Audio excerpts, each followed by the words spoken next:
Për sa i përket tunelit Llogaras, dua të them se ai 50 milionshi është si 450 milionshi i incineratorëve. Dhe në ndërkohë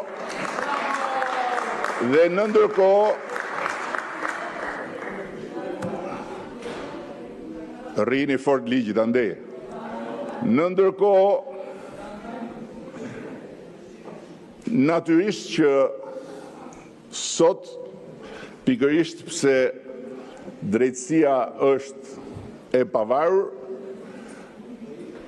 shqiptarët i referohen drejtësisë edhe nuk i referohen atyre që duan të bëjnë prokurorin rrugëve dhe që pastaj kur dalin në rrugë mbeten kashte koqe, siç më thanë se kishin mbetur përpara 1-2 netësh.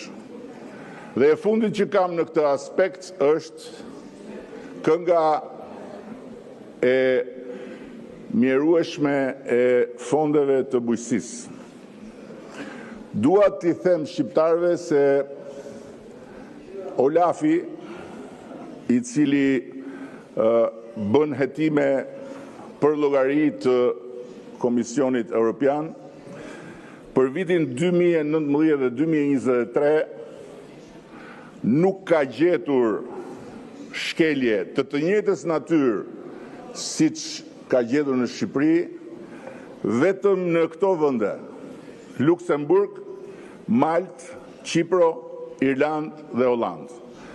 Ndërkohë që shuma e vendosur nga Olafi përpara vendeve të tjera të Bashkimit Evropian, që nga Italia tek Greqia, nga Hungaria tek Portugalia, nga Bullgaria tek Danimarka dhe Estonia, nga Polonia tek Rumania, është mbi 1 miliard euro.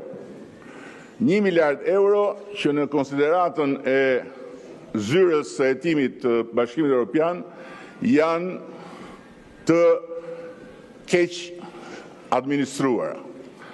Kështu që duhet të mësohemi edhe me këtë aspekt